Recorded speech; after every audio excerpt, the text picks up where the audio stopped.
bibliothécaires. Si vous voulez un peu de surnaturel, vous êtes sur la bonne vidéo.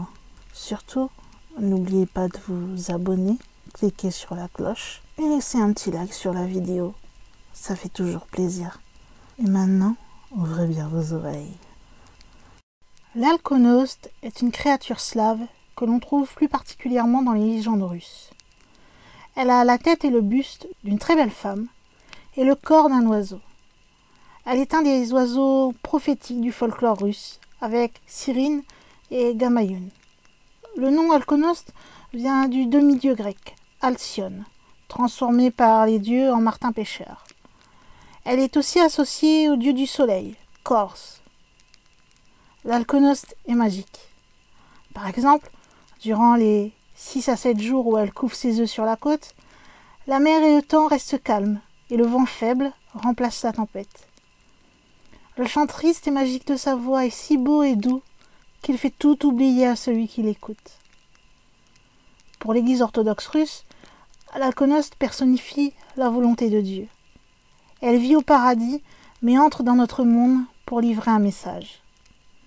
À la différence de Cyrine, l'Alkonost n'est pas considérée comme une créature maléfique. Dans l'un des opéras de Rimsky-Korsakov, intitulé « La légende de la ville invisible de Klitets », l'Alkonost apparaît plusieurs fois. Alkonost et Cyrine sont les oiseaux du paradis qui ont la tâche d'annoncer la mort à la Vierge Févronie et de la guider à la vie éternelle.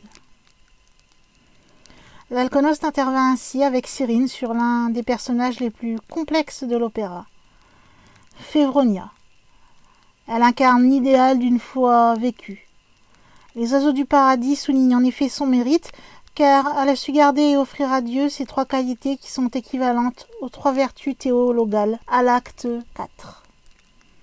Dans un des thèmes de recherche intitulé « L'image du peuple transfiguré », Févronia s'assoupit et se réveille aux portes de la cité céleste, où l'attend le prince Vsevolod. Elle est avertie par l'oiseau Alkonost de sa mort toute proche. Elle l'attend, en servante du Seigneur.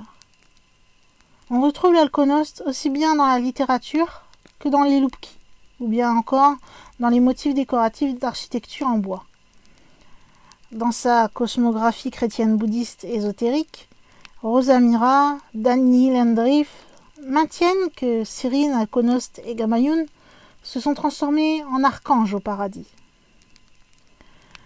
Victor Vasnetsov a réalisé en 1896 une peinture de cet oiseau mythique. Il l'a intitulée « Les oiseaux de la joie et du chagrin ».